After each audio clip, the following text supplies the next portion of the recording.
information about the LA Philippine International Film Festival. It's an organization devoted to the advancement, development, and showcase of Filipino filmmakers and artists around the world through film, providing a global community of entertainment professionals and film goers with consistent annual screening events and workshops.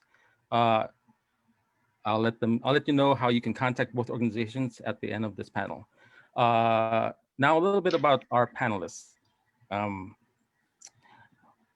Princess Punzalan is one of the members of the cast of Yellow Rose, now playing at your local movie theater and drive-in, so go see it after this panel.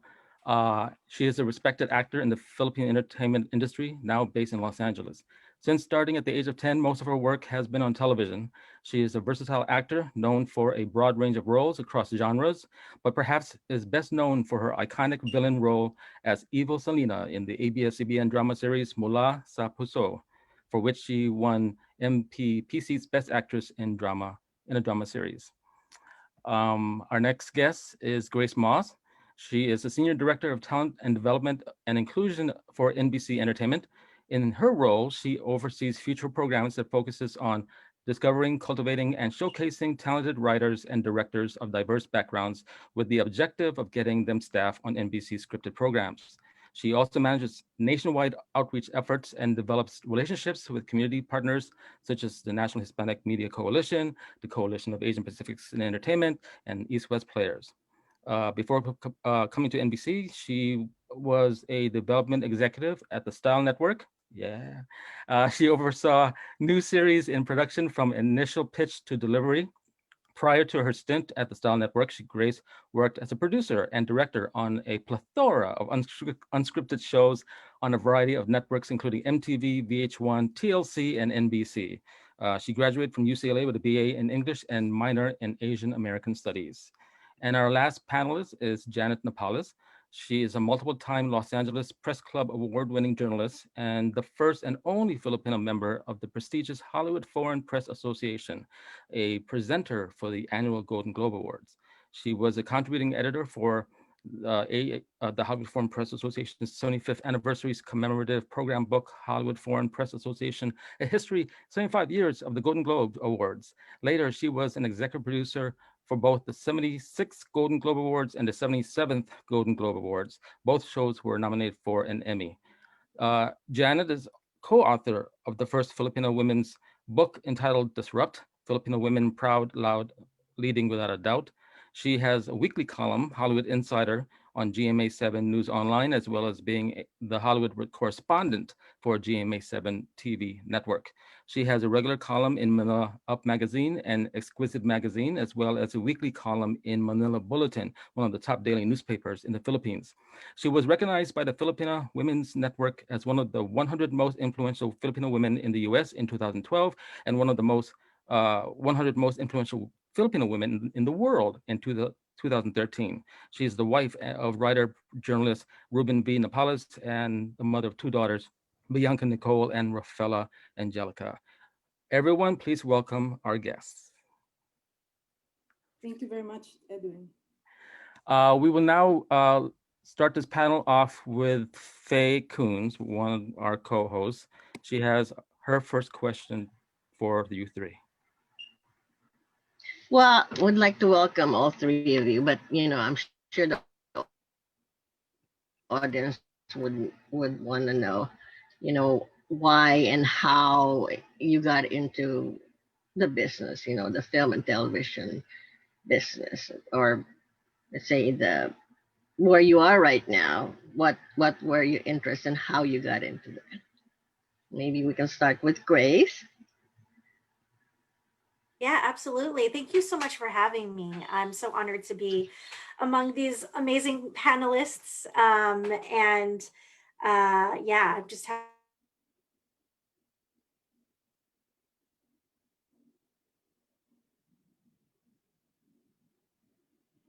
to be here. Froze. Jason. He froze.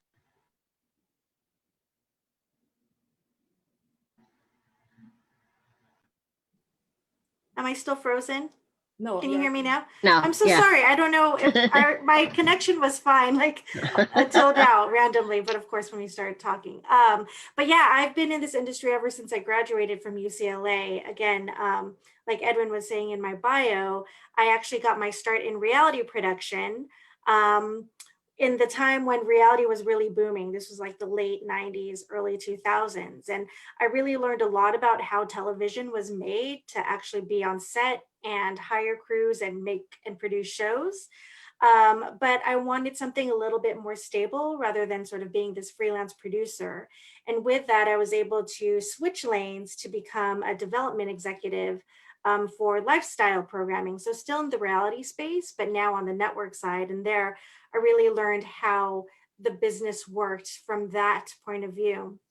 And I want to say too that my time at the Style Network was really pivotal because that's when I really got involved in the diversity and inclusion space because I was tapped to be a part of the Internal Diversity Council, and then I was also a leader for the Asian American Employee Resource Group.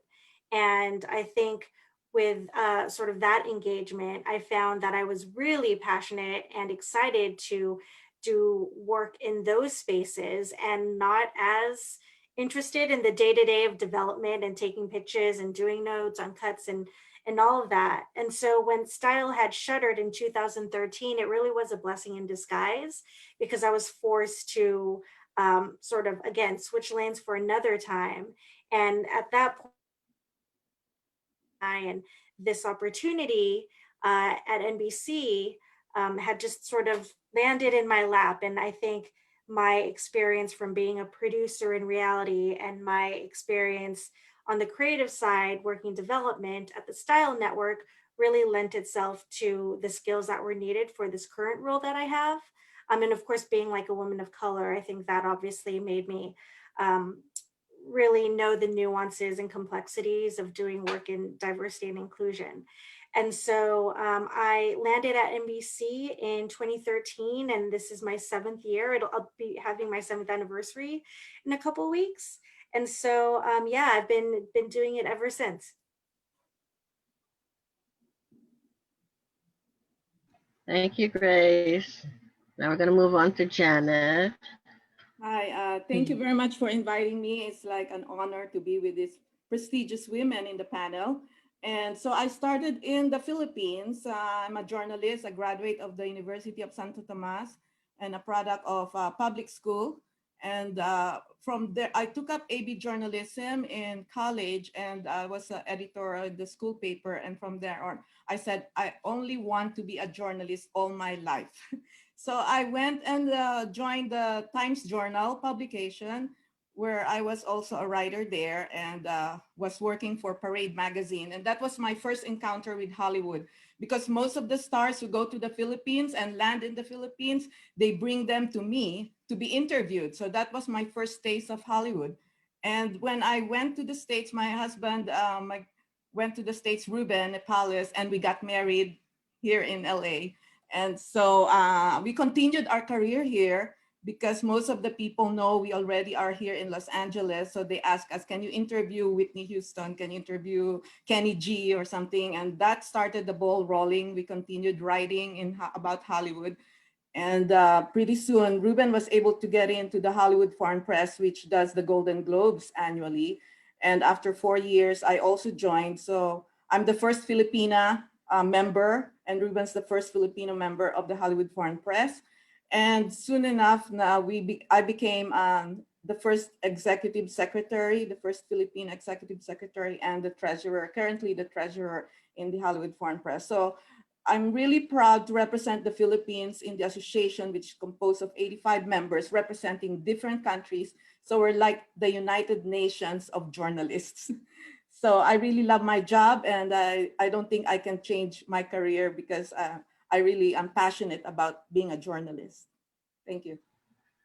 So do you remember who the first actor you interviewed or the first celebrity? Yeah, Whitney Who Houston. was it? Ooh, that's interesting. Okay, now we're gonna ask Princess. She's not the least, although she's the last one to be asked. But Yeah. Go ahead. Okay. So my mother, Helen Vela, was a broadcaster in GMA Channel 7 in the Philippines. And she was working, her time slot was right after Eddie Ilarde's time slot in radio. And Mr. Eddie Ilarde had a TV show where they were supposed to have a taping, but the child actress became sick and they needed a replacement. They asked my mom if I could be the replacement. That started it all. And I loved the experience. And they said I was a natural. So I kept doing it since I was 10 now. And well, when I became a teenager after high school, when I was going to end high school, my mom asked me, so what are you going to be after high school? What are you going to take up in college? I really wanted to be a doctor, but my mom said, you know what, you're artistic. Maybe you should take up interior design. Being a Filipino child, I said, yes, mama. I did it and I never practiced it. So I just kept acting because that was what I really loved. Like what Janet said, you really have to find your passion because you keep doing it even if it's not a lot of money. You just keep doing it because you just love it and it just feeds your soul. And but when I found my husband now, Jay, I moved from the Philippines to America and I thought about looking for a different job because I felt like if we were going to be in Michigan, my husband's going to be in Michigan, I will have to travel to New York or Los Angeles to be an actor. So I stayed in Michigan, started studying to become a nurse, and now I'm a registered nurse. If I'm not acting, I'm a registered nurse. Kind of a cliche, a Filipino nurse. Yeah, but yours went from one direction to another. Whether like most Filipinos, it's kind of like be a nurse or be attorney, doctor, whatever, and then become an actor later. Whereas you went the other direction. But it's great that everyone pursues uh, their their dreams and make that happen. One of my other questions, or at least my first question for tonight, is: were there other? Now, this might be a different context, but generally, were there other Filipino women or Filipino American women already doing what you were doing today? It's a little bit different from each of your industries, so I'm open to any answer you might have. I'm curious. Mine is fairly brief because there were none. Being in this industry and sort of behind the camera, and coming up through both production and the network side, I didn't. I mean, I saw one Asian American line producer, female, when I was at MTV, and that was sort of like, whoa. But as far as a Filipina doing what I'm doing at such a high level of success, I didn't really know of anybody until I was introduced to Chris San Agustin, who is, unbeknownst to her, totally my role model. She was a former executive at NBC. She was the head of current programming for Studio Universal Television. And I remember a colleague of mine, Larnie Duck, and I had just connected us via email. And she's like, oh, you guys should know each other. Chris is coming to UTV and Grace, you're at NBC. And I remember just reading like some, maybe a Deadline article or something about who she was. And I was like, oh my gosh, there's this Filipina who is like such, at a high level on the network side. And I was studio side, I should say. And I was really, really impressed by her. And we still keep in touch. And she advises me on, just job opportunities. And I think one of the greatest things that I've taken away from her is that you can be a very successful executive in Hollywood and still be really nice and still be who you are and maintain who you are. And, she's a mom and she's so approachable. And I, can sometimes get intimidated by senior level executives, but she's just the best. And she's somebody that I look up to. Actually, it's hard for me because I don't see anybody like a role model. But in the Philippines, I really admired Julia Plaza as an editor and as a writer. And she also did some Hollywood stuff, just a little bit. But as a writer, I really admired her. But starting here in the US, I didn't have any role model to look up to, like a Filipina in Hollywood writer.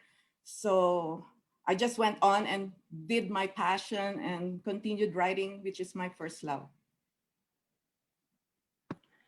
Um, I think Lea Salonga is one of my idols. I've seen her from the Philippines as a child actor, and then she transitioned to theater and has moved to uh, the United States and Europe, and it's just amazing. And I've seen her also on American TV. Um, One thing that I'm maybe one of my wishes one day is to be in a medical show as a Filipina nurse because I have been working with so many Filipinas in the medical field. And when I see the American medical shows, it's like, we need more Filipinos there, you know? So I love Lea Salonga. I've seen her work and her passion, and she's so committed to her work. So uh, I, I I like her a lot. Okay, Grace, you heard that.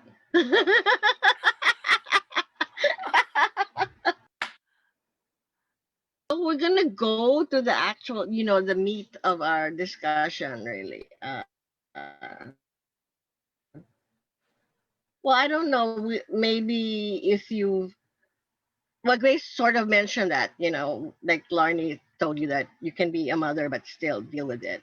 And I was just reading a study done by, I think, UCLA, and it's like diversity report for 2020.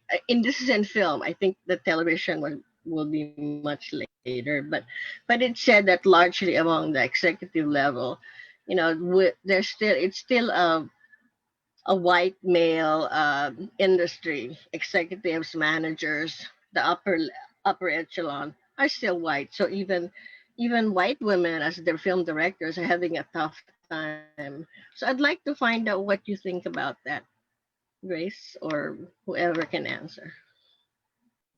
Sure. Yeah. In my line of work, my job is to change those numbers and move the dial. And I think there's certainly, just given the stats that you shared, there's certainly a long way to go. I think we're slowly improving. There are so many great resources and opportunities like the pipeline programs that I facilitate that exist across the industry, not just at NBC. I think that's looking up. And I think, of course, given the sort of the climate, given this summer with everything that's been happening, I know industry wide, if not worldwide, people are really putting a lot more effort into equity and diversity and inclusion, regardless of what industry you're in. And so I think that's a good sign. People want to actively create these departments and actively fund and support different organizations. So for me, somebody who's been on this space for several years, it's like, this is great. People are listening now and they're paying attention. And we've sort of been saying this and, having all these efforts put forth for a while now, but now I think we're just being taken a little bit more seriously, which is good. And I think too that so many shows, at least on the television side, are a lot more receptive now to hiring writers, BIPOC writers. And I produced a panel that happened this morning for CamFest, and it was about Superstore. And so obviously there's Renee Gube, who's the co-EP, and Nico Santos, and Heather Jack, who's a Filipina guest director. It was really,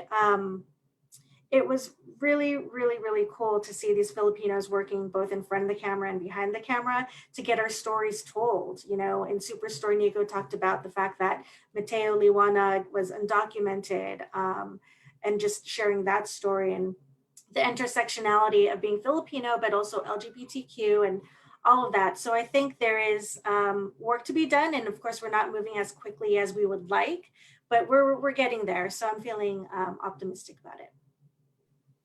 Yeah, for me, it's about time that the Filipinas are represented in film and television. And I really admire these Filipina directors like Diane Paragas, Ramona Diaz, Isabel Sandoval, and also producers who are doing it like Marcia Garces Williams.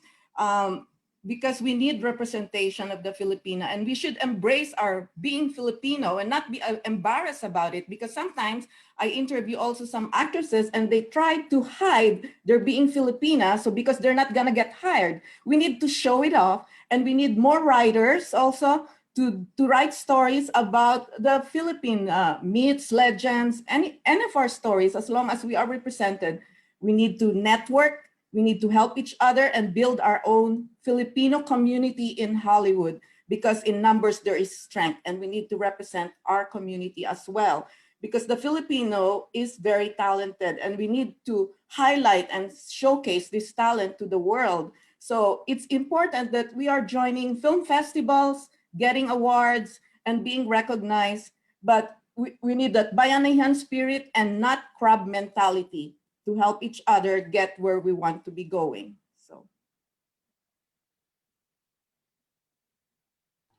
All right, Janet. The fighting Filipina speaks.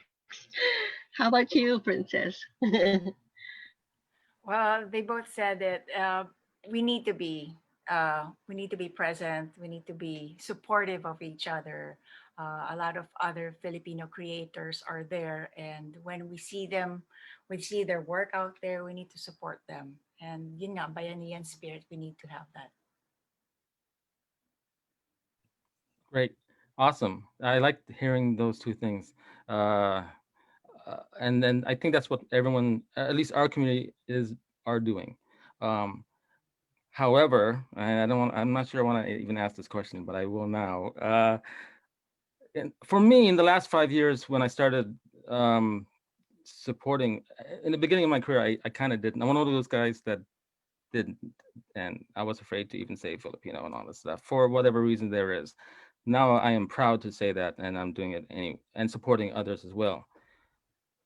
However, even during this time period, I noticed there's like I would expect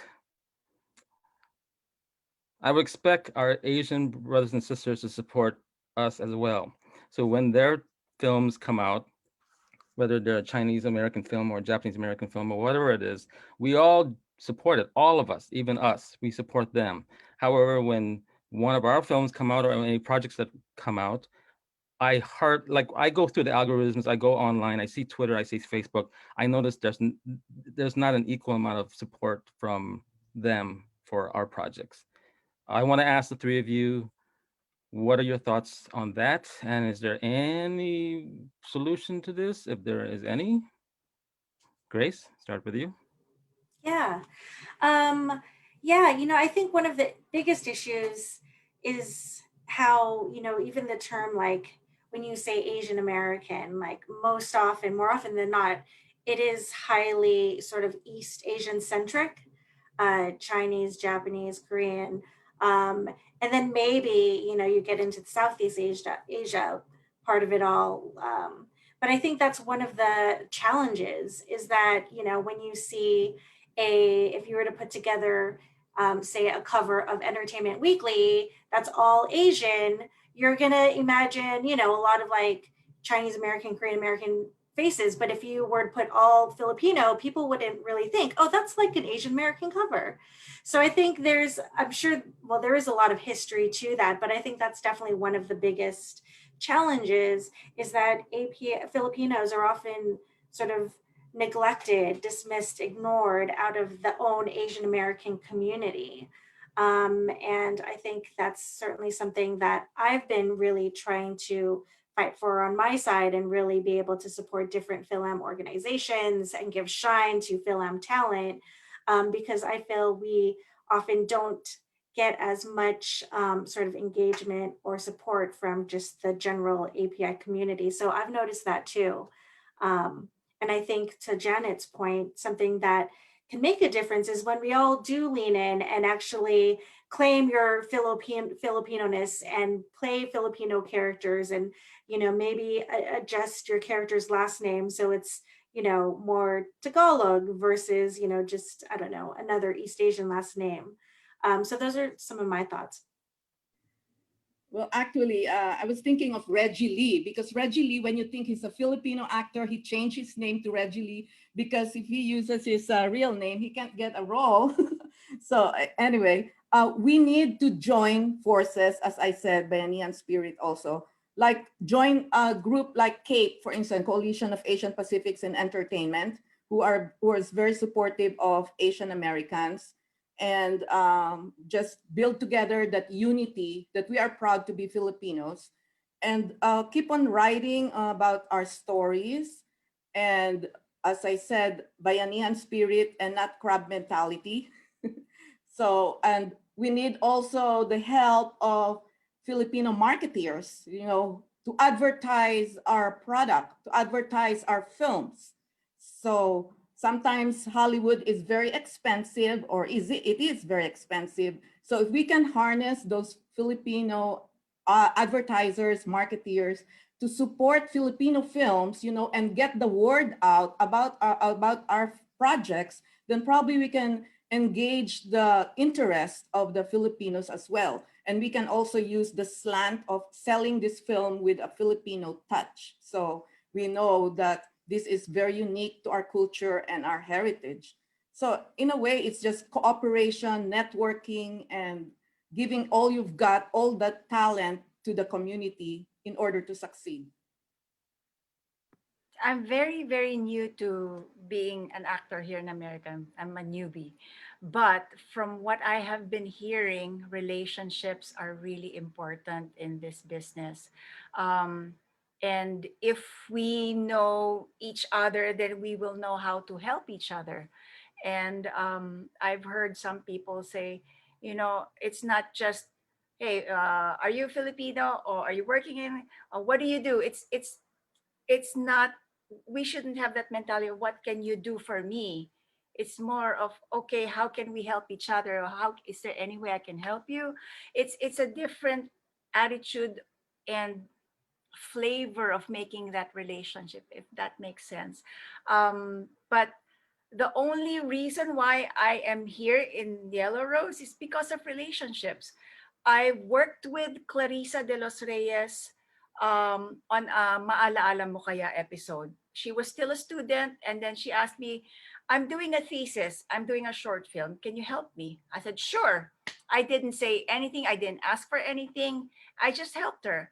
And then when we actually worked, I gave it my all. And because the relationship was positive, the experience was positive, she recommended me to another person when she heard that there was a role for this, for Yellow Rose. So what I'm saying is, we need to build relationships and not just pick names and put it in our black book. Maybe if we had that attitude of, what can I do for you? That would really help strengthen the relationships that we are making.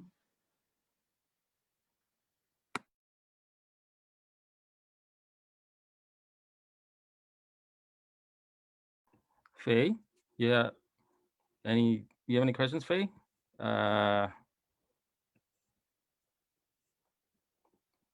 Ask about casting, in terms of maybe Grace would be the right person. You were saying that you have a Filipina casting director, was it, at NBC? But you know how we really have to push, that, you know, it's very, like Lea Salonga wasn't a Filipina in her such a challenging role. She was a Vietnamese. Even when you look at Lou Diamond Phillips, he never played the Filipino. He's always like Latino, although he has like a Cherokee blood, heritage.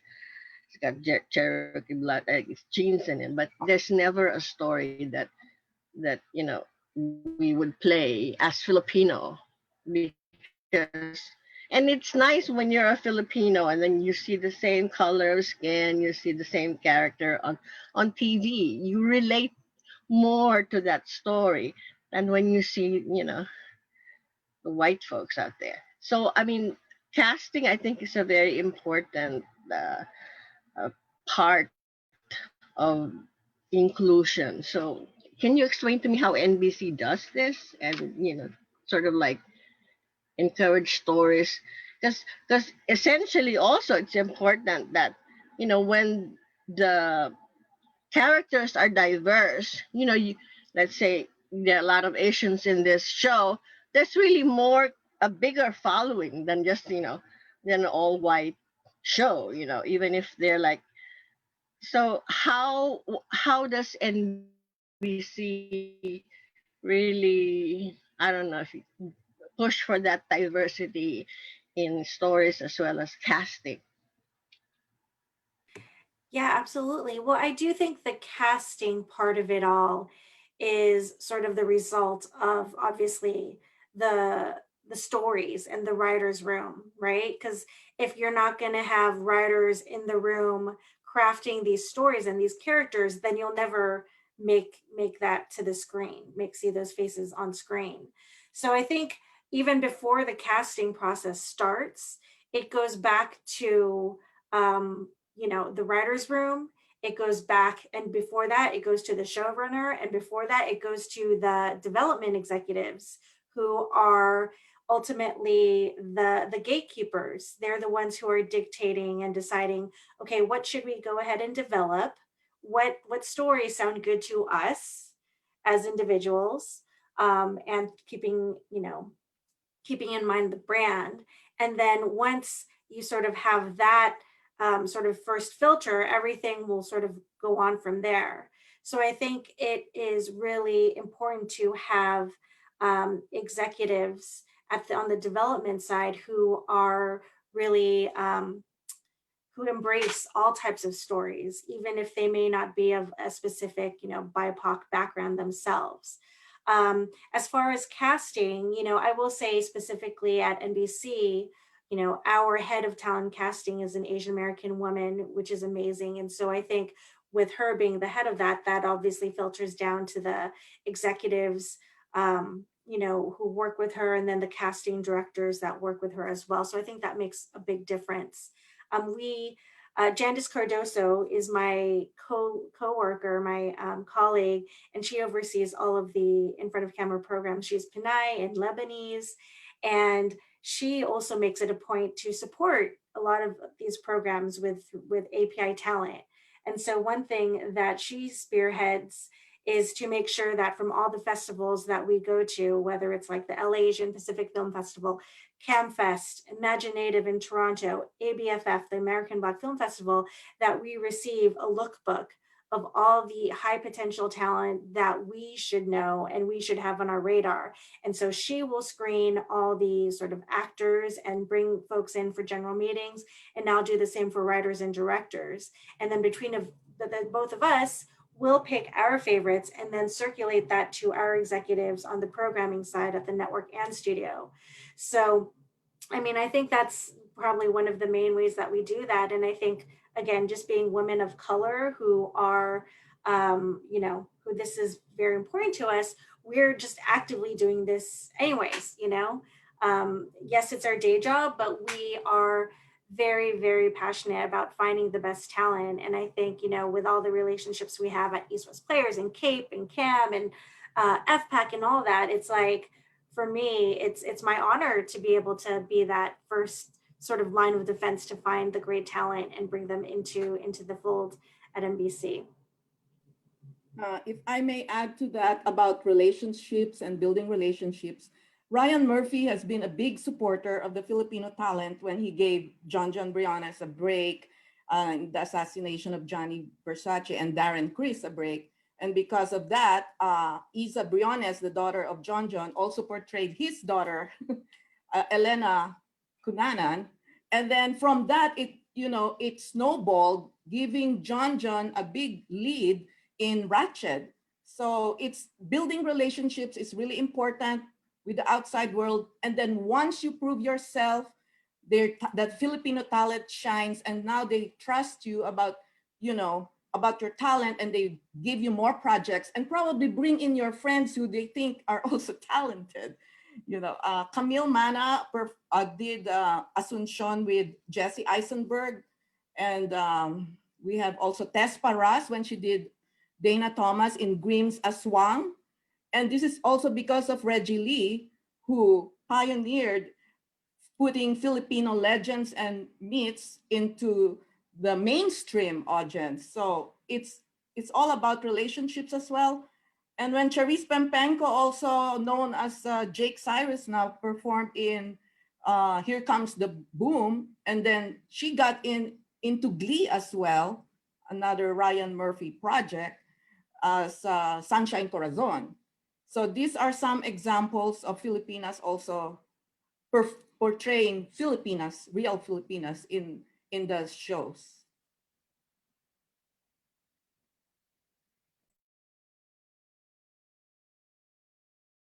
What about you, Princess? What do you think about? Did you have challenges in casting or auditioning or? I've had some auditions where I knew I wasn't gonna be chosen. I did my best, but my goal was not really to book that part, but to show the casting director that I can act. There was one role where it was supposed to be a woman from Cuba, and I know I don't speak the language, I don't have that accent, but I just gave it a try in my own. I spin it off as me, and I just do my best every time I audition. And I'm thinking maybe someday there will be a part for me that's right for me, and I will wait for that. I will be patient. Um, Thank you, Princess. Which leads me to my next question for you. How has been the response for Yellow Rose? Not just in the U.S., but I think it's opening has it opened in the Philippines? Not yet, but Not they yet. are planning on opening up in the Philippines. But they're in that planning stage still. Um, I am just so happy that they have the response to Yellow Rose has been really, really good.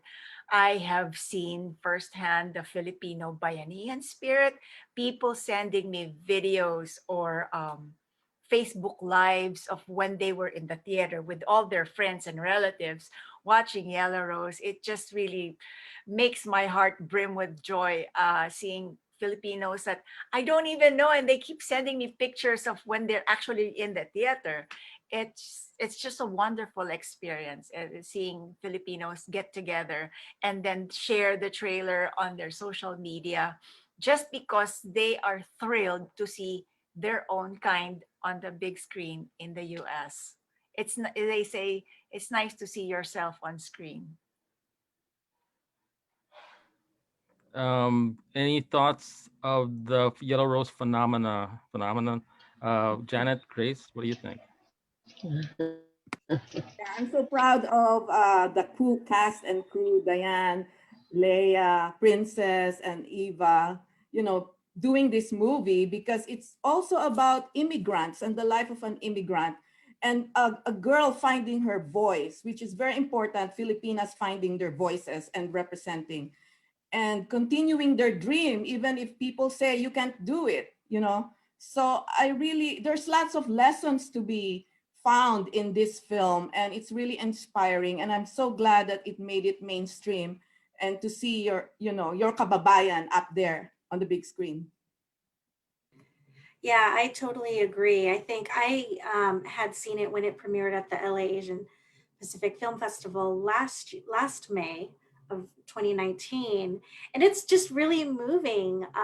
Like Princess was saying, like just to be in a space to see yourself represented on screen is just it's really magical. And it was so cool. Obviously, you've got all these heavy hitters in the industry all come together for this project, and it was like, wow, we're all finally getting our shine. They're getting, their spot in the limelight, to be on this big screen, and so many other people are now able to see and access this creative project, and the amount of talent that we as Filipinos, of course, always knew everyone had and are so proud of, but now everybody else gets to see. And so I'm just so proud. And so, I'm glad that it's in theaters now, and I'm of course rooting for all the success.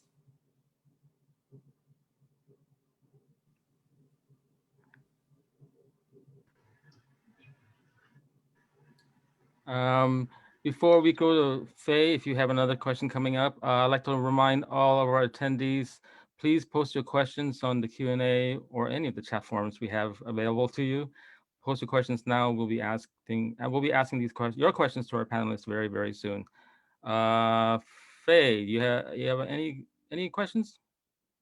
Well, I was just wanting to find out if any of you guys experience, well, I don't know if it's discrimination or just because you're not your sex, but your gender, more like a gender equality, just like notorious RBG would say. Have you experienced anything in the industry that you know you can always say that expose your talent. First of all, you have to be talented, but for women, it's really a double thing because you're a woman. You have to be that. You're talented, but because you're a woman, they really you find that it's it's not a plus factor. You work harder because the industry is really run by the male. So have you experienced, or when you even like small kind of attitude, you feel that vibrations nila just because you're a woman. And I'm sure Grace would have felt that you have an all male executive and you're the only one, because I used to be a sports writer in Manila, and I would really feel that macho kind of attitude. They don't have to say it, but the body movement Yep. and how they act, how do so how did you handle that? Yeah. I mean, as I was coming up in my career, specifically working in reality, I definitely had my first dose of that gender inequality. I was working on a show, this just as a specific example. I was working on a series for MTV, and I was the only female PA. All the others were guys. And we would, obviously, every episode, we'd have different locations and, stuff like that. And I was relegated to staying in the office and faxing crew sheets, faxing back in the day, before email, but they wanted me to stay back in the production office because they just straight up said that as a woman, they didn't think that I can sort of, carry all the camera cases and just be as physically active as the guys on set. And so I was literally back in the office to just sort of do all the admin work, and which was obviously very unfair. And so I had to talk them into allowing me to go on set. And I remember the first time I was able to do that, we were shooting on a dry lake bed and doing some stunts. And I was like running circles around all of these guy PAs, like running bricks to all the camera operators and just unloading and making sure everything was super organized. And, that just shows, it's like, just give me the opportunity like everybody else. And I can sort of, if not outperform, then I can certainly carry my own weight. And so I will say the next season I was promoted to coordinator, which, finally took that for them to notice. But even, beyond that, I think in previous careers being overlooked for promotions when others with less experience with me were being bumped up. And I think that's unfortunate. I think as women of color, as Asian American women specifically, because I think we are often perceived as being passive or very timid. And obviously, as we all know in this industry, typically the one who's more aggressive and assertive sort of and takes up more air in the room Folks often perceive that person as just being stronger or better or more well equipped. So I had to deal with that just coming up and try to remain true to who I am, even though I was perceived as maybe being, just a little bit more passive or, dismissed. Um, from the very beginning, my father didn't want me to become a journalist because he said it's a man's world. There are a lot of dirty old men in journalism. There's no money. And I said always to him that, Dad, it's how you raise the kid. It's how I would react. And in any business, in any industry, there are always dirty old men. It's how you handle it. So anyway, in the Philippines, I also experienced like it's so hard because it's a man's world. Like I'm a new journalist, I'm a rookie journalist starting in a newspaper, and all the editors are mostly male.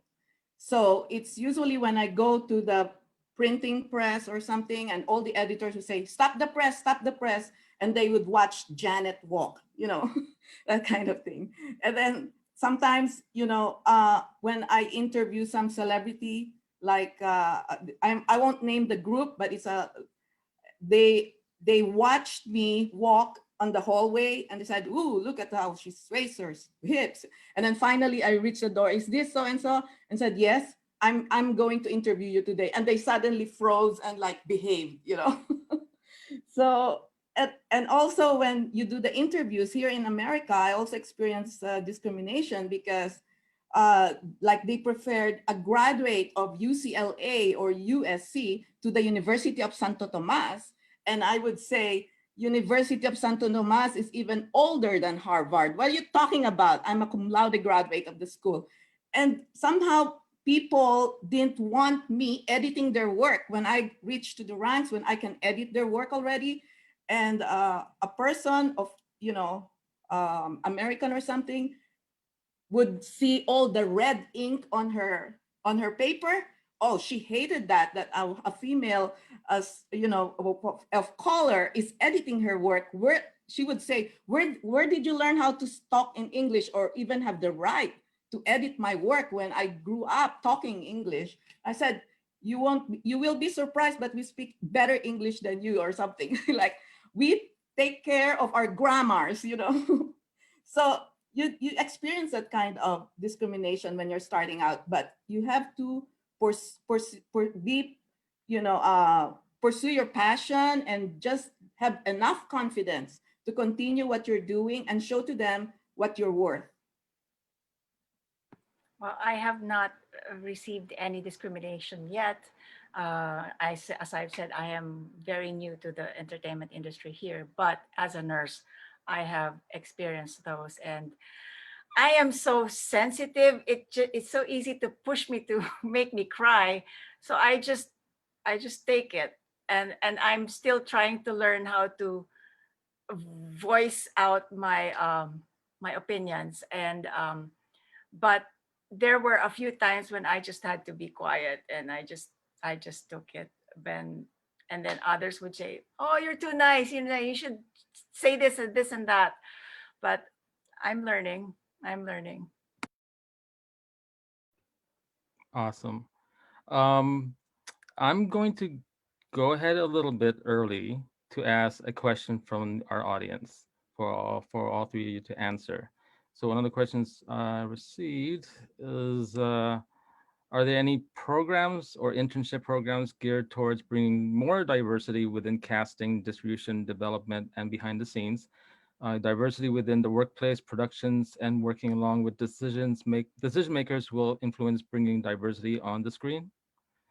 Any one of you can Sure. answer that. Yeah, I can speak to some of NBC's programs. I mean, we do have a casting apprentice program, which is a 2-year rotation where you will be able to work on different shows um, in the casting office. And we have a participant now who I think in the 6 months that she's been in the program over quarantine, she's worked on like 5 different shows, and I think is going to be working on Never Have I Ever next for Netflix, which is a UTV show. So that's certainly a program for those that want to get into the casting space. For those that want to get into production, we also have a production office coordinator program, which we had to pause this spring because of the pandemic, but we will pick that up again next spring. And then we also have we create a database of diverse PAs that we can share with all of our shows as the needs arise.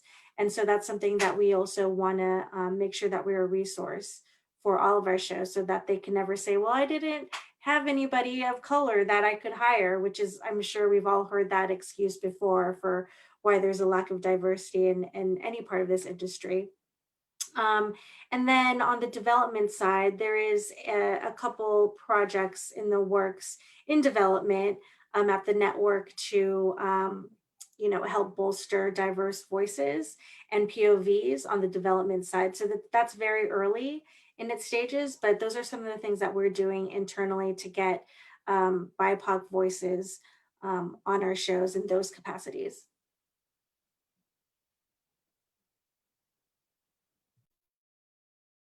Oh, there we go. Okay, so I have another question. I think this will apply to you, either Grace or Princess. Any advice? I got this. This is the same question from two people. Any advice for those who want to make it in Hollywood, whether it be acting or producing? Go ahead.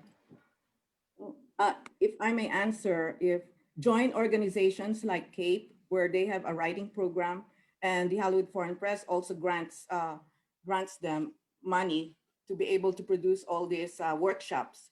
So get involved. If you have any skills, try to develop it and hone it, and join these groups that can help you flourish. If you are a new actor trying to make it here in Hollywood, two names come to mind: Wendy Elaine Wright and Amy Jo Berman.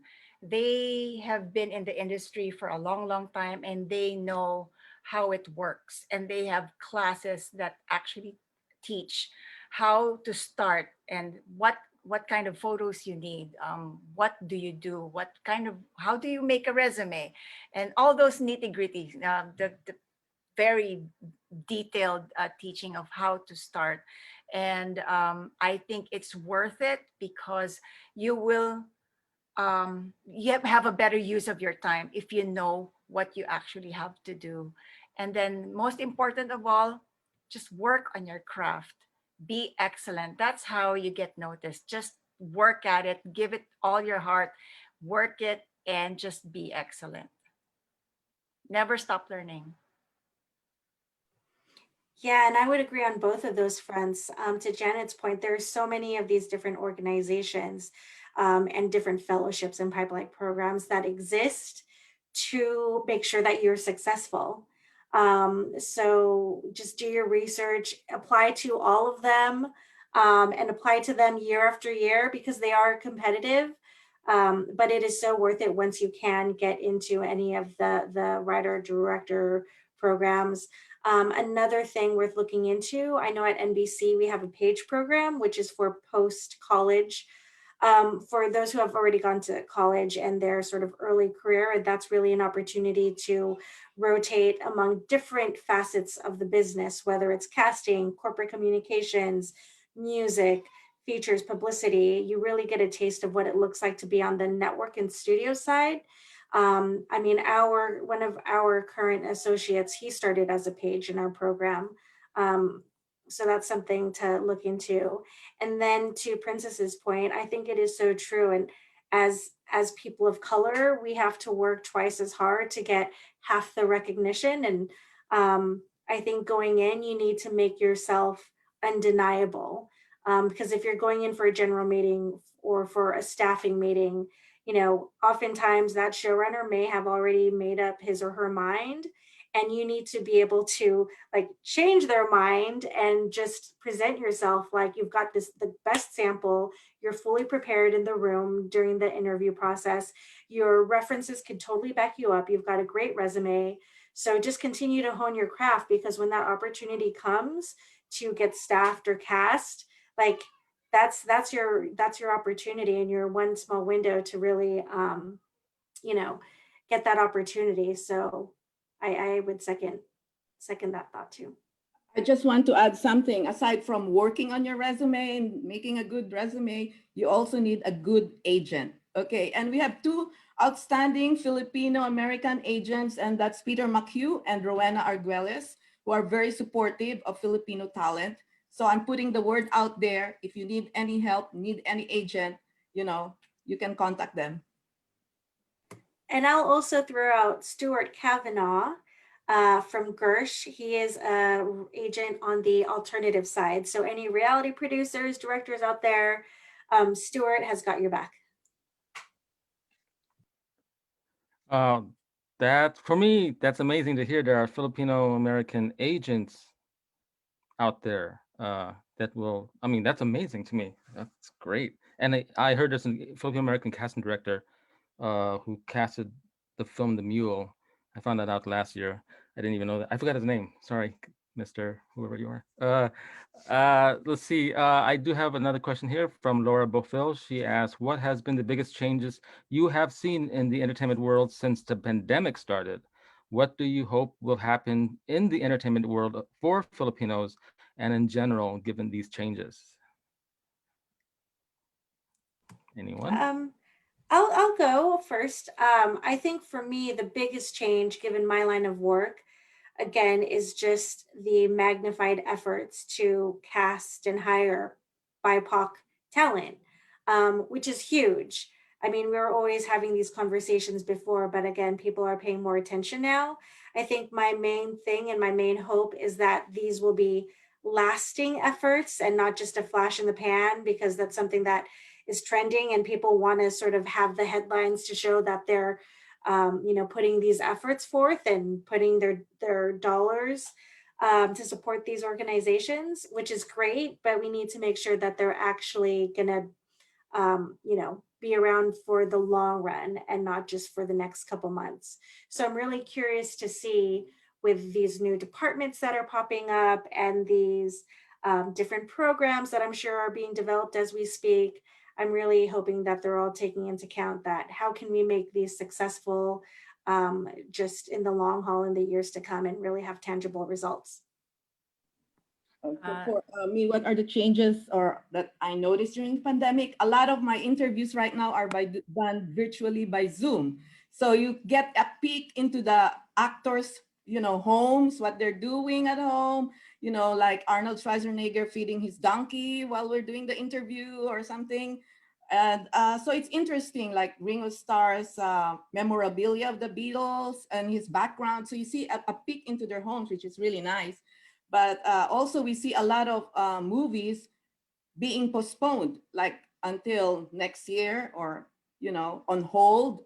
And so we have other studios also continuing the filming outside the country, could be in Canada or London. And a lot of the virtual streaming things too, like a lot of the Hulu or Netflix and Showtime. Most of the movies that were supposed to come out in theaters are now being streamlined in these platforms. And like even the award shows, like for the Golden Globes, we allow used to be in theaters, but now we can also accept links. So even the Globes was postponed from January to February, and we'll see how it goes, and then we'll know.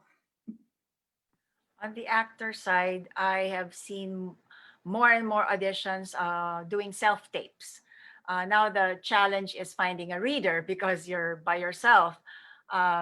So more and more people are being cast through self tapes, which is great because now you don't have to be in LA to be able to actually audition, and you don't have to be in New York to audition.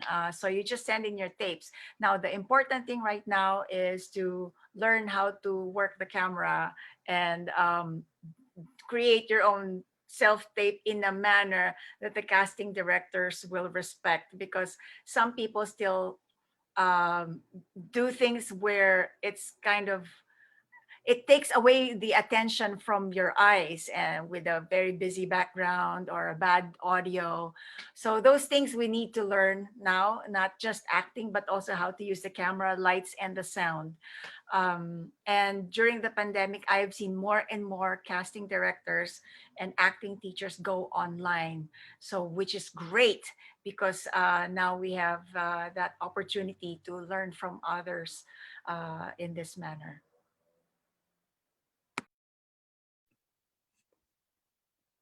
Faye, you have any questions? Yes. Are any of you? Well, I guess this is to Princess or even to Grace. On the, do you, we're talking about changes and the future of the entertainment world. Um, aside from, do you have plans of like producing films, doing short, I mean, on your own or even directing? Because, when you are, I did my short film and I relied on the director, and I'm not gonna say his name, but and that was my mistake. I would rather produce and direct my own film. And you've seen this, you've seen people because like I think it's better if you're producing it, directing it, and even writing it because you have really complete control of the film. Are any of you guys or even Grace, you wanna even put up a production company or produce films? And the same thing with you, Princess. I know you've produced in the Philippines, but it doesn't have to be a feature, even short films, or better if it's feature. Because I mean, just like Janet is saying, if you watch Disney, like they did live action of Mulan. I was talking with my son, and my son is really, he does a lot. He's like a manufacturing major, but the whole family really gathers around film. So what he's saying is Disney is running out of content. From animation, they would go into live action. Everything becomes a live action from animation. And even in terms, he was also questioning the copyright laws. The copyright law is so ancient that I will not even have any right, I mean, doing any film because it's like 20 years. My son will not be alive by then. But my point is, there's really a need for how can the Filipina is the only person who can tell our story. So, and in that effect, if you examine Hollywood, like take for example, Ava, yeah, right, AVA. She does the stories that she does and the films that she directs is very, very beautiful. Tells the story of a lot of the African Americans. And so what I'm saying is we need to do our own, produce our own, like watch Tyler Perry built his own studio, Oprah Winfrey, these are the icons. And this is how they did it. They create their own story. So in film, you really have to be the producer and the director because you control, I mean, even providing jobs for Phil-Ams, and this is one of the great solutions, to really, and that's what Diane did. It took her like probably 14 years to even push for the film. But, are any of you guys intending to do this? Grace? Yeah, that's a great question. And I think given, being in this business for 20 years, I think the one thing I've learned is that it's really hard to be a writer and director. And I know what my strengths are as an executive and as a development person. So I think for me, as far as I do think it's important for us to tell our own stories and knowing the skill sets needed to direct and write and tell the crafty stories, that's not really my strengths. So I think the way that I'm planning on helping that is to support those filmmakers that are doing it, like the Dianes and the Marie Jamoras and the Isabels, to make sure that they are supported, that they have the right platform to tell these stories. So I can sort of be on the inside to help them in that way. But for me personally, I'm definitely not as creative minded, and I admire those who are. But I think that is more of the way that I'll plan on supporting. Well, I am interested in learning how to produce here in America because, of course, everything's different in the Philippines. But the way things are happening right now, most films are made with a very few people, like the skeleton crew. I would like to learn more because it's a lot of money, and I just don't want to get into something that I really don't know about, because I would like to get in and just be excellent at it. So I think I'll start with helping out first and then see what doors will open up for me. Because I know of a lot of stories that I would like to share with with people here in America, and we do have a lot of stories, and I would love to see that on the big screen someday.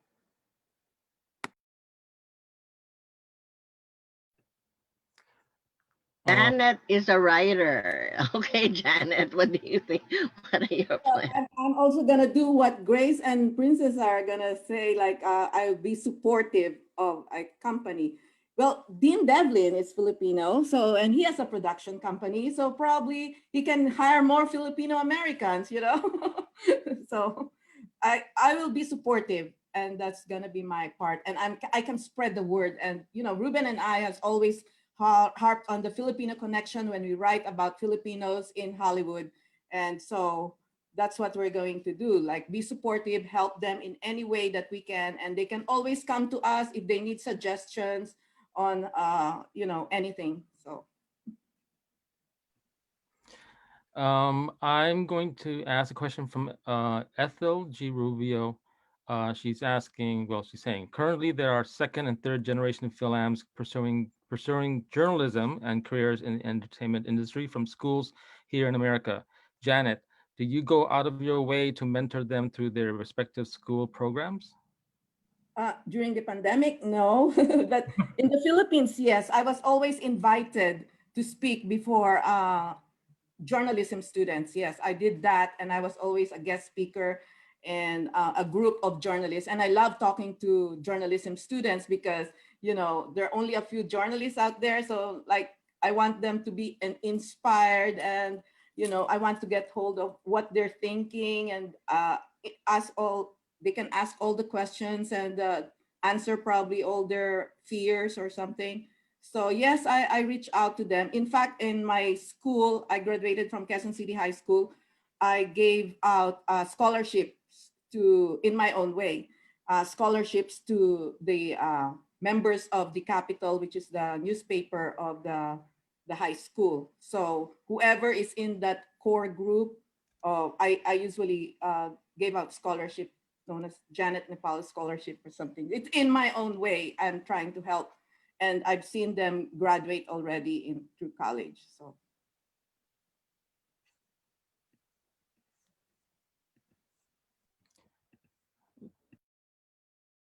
Okay.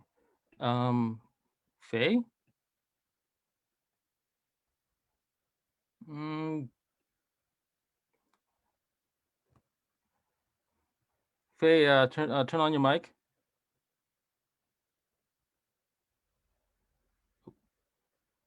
Hmm.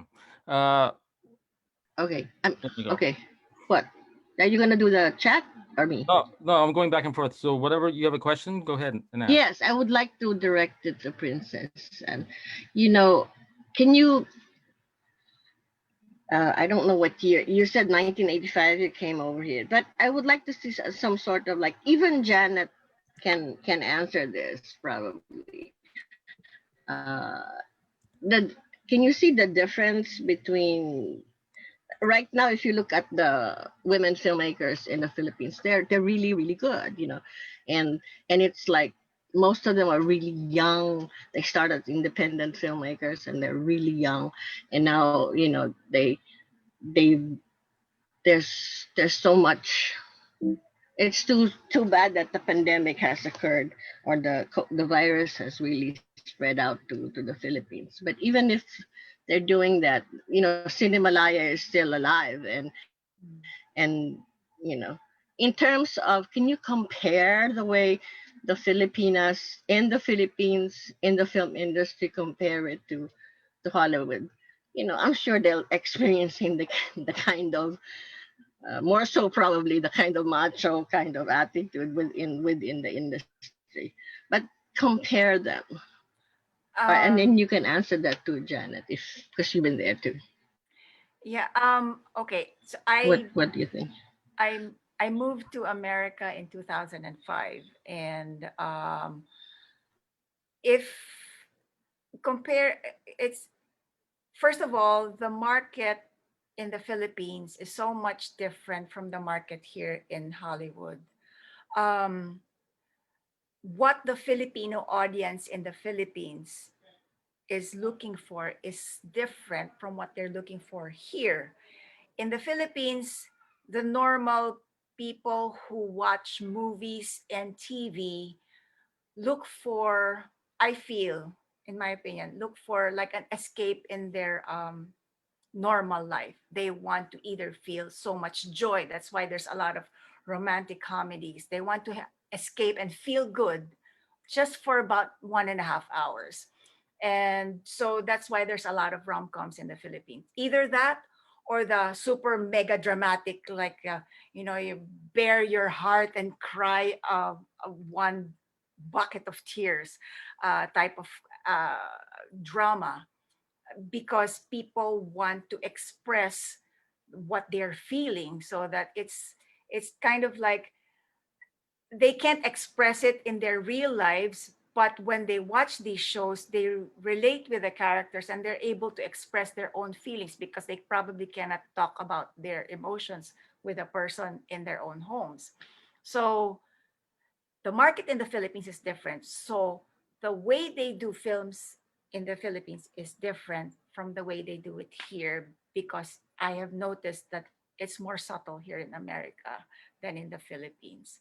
So mas controlled, it's more genuine, and they have more time here in America to finish the whole project than in the Philippines, where you know they're coming up with a script right this moment and will act it out the next few minutes, and then the hot tape has to be sent into the network to be aired unedited.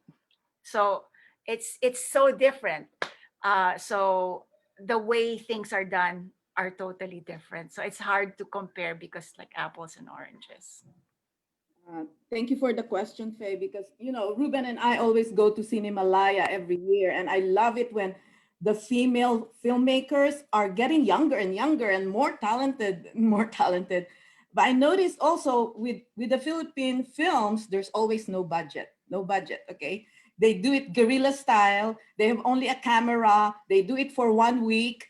Sometimes there's no script. They do the script as it goes along, and sometimes the actors are even non-actors that they get. They just say, okay, mom, I need a mom, go in there and act. So it's very interesting, the challenges that the Filipinos encounter, especially Filipinas as well. But I noticed there are more and more Filipina filmmakers, and they're getting younger, and they also use sometimes even their cell phone, to take some shots there, because cell phones are getting better and better with their own sense, and they just use a camera, the regular camera, as their own camera. So they're very inventive and ingenious, and I really appreciate that. I know it's a man's world over there as well, but there are getting more Filipina filmmakers.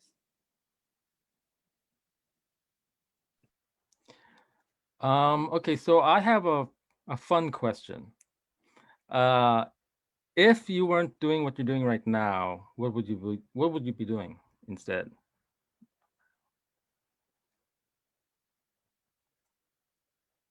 I I want think to- I would be an artist, a painter. I love to paint. I like photography. So I like visual arts. So I'd probably be that. I actually see myself as a teacher. I come from a generation of teachers. My mother, my grandmother, everybody are teachers. And that's why I didn't choose. I said, okay, everybody's a teacher. I'll be a journalist. But I really love teaching and spreading what I know and reaching out to the young people and answering all their questions. And I see myself when I was their age, you know, and I would probably become a teacher. Um, as for me, I mean, I think just given my love of cooking, I would probably be some sort of chef or like work in the entertaining space, like the Martha Stewart slash Barefoot Contessa. Like that's totally my jam. And even we're planning a sort of socially distanced, small like Halloween outdoor gathering with our neighbors.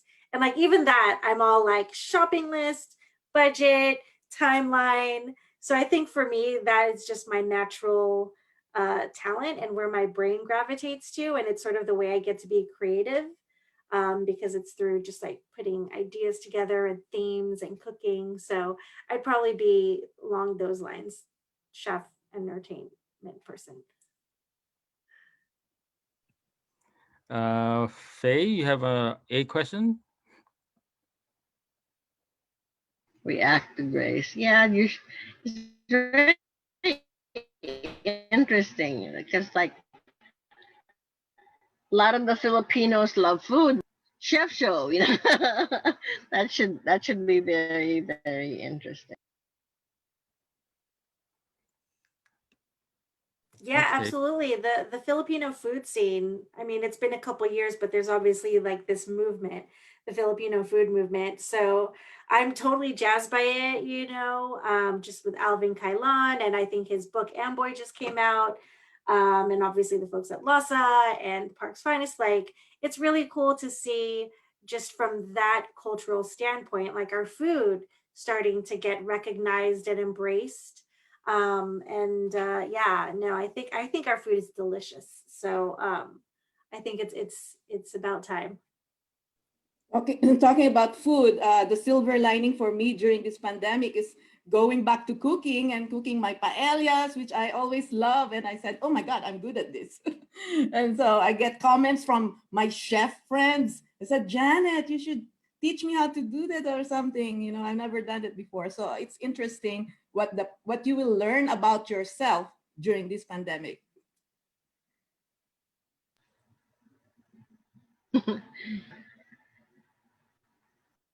Okay, so I think I have maybe a last question. uh, let's see. Well, actually, before I even ask that last question, Princess, I mean, from my understanding, you've been here how long in the U.S.? 15 years. Oh, so you already know the culture and you already know the Filipino American culture in Los Angeles. So I'm pretty sure you absorb all that. So okay, throw that question away. Uh, hmm. What Well, was it? oh yeah, go ahead. What was it? I mean, the question was, I mean, like when you arrived here 15 years ago, I mean, I don't know if even in 15 years there was an immense Filipino American culture happening. I mean, maybe a little bit. I've been here longer, uh, but lately it's been a lot. Maybe in recent years, what's your impression of Filipino American culture, or at least how uh, kababayans, balikbayans, I'm not Mhm. very familiar with the terms, uh, are embracing their own culture of their parents or grandparents here in LA. Yeah, it seems like I can't put them in one basket. They're all different because they all come from different family backgrounds.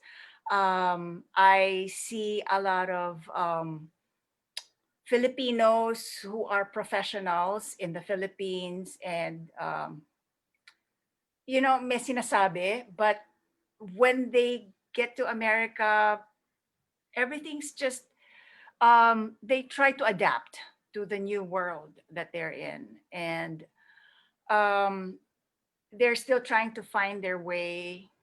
But the first generation, no, their children, I have noticed, are the ones who keep correcting their parents about pronunciation and then the parents do they do different things, because we have learned as Filipinos who grew up in the Philippines, we do things differently.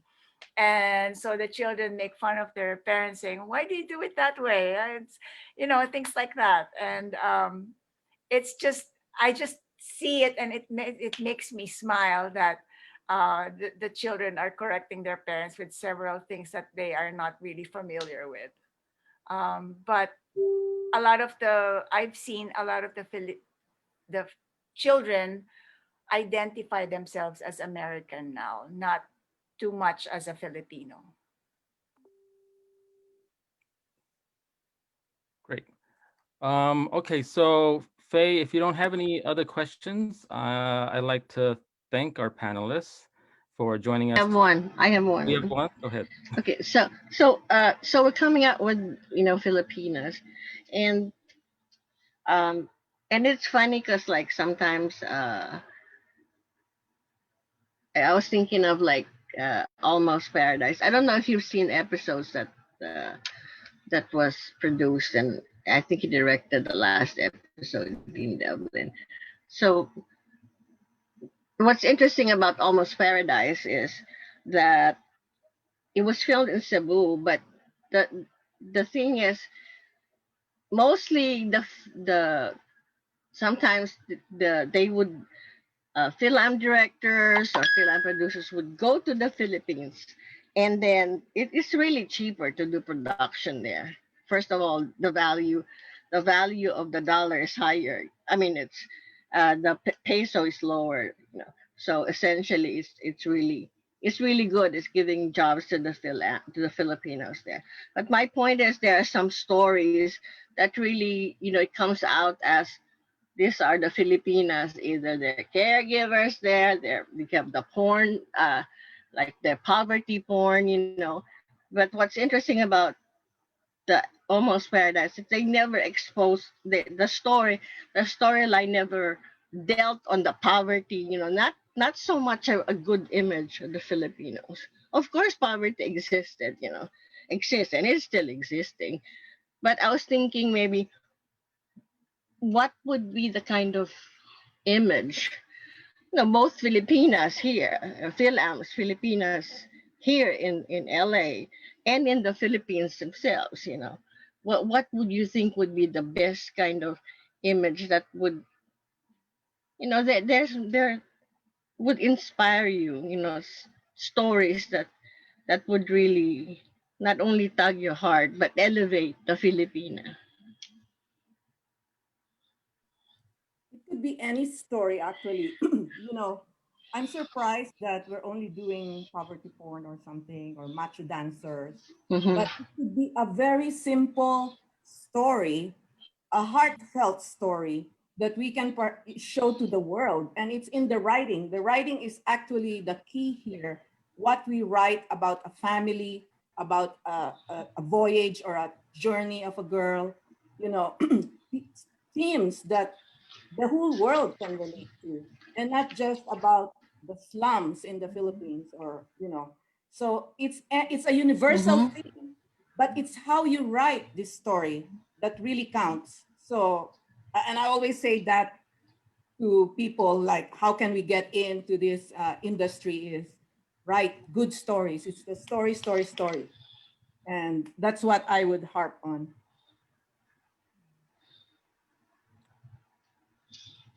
Yeah, I feel like the Filipina is not just a mail order bride or a nurse or a caregiver.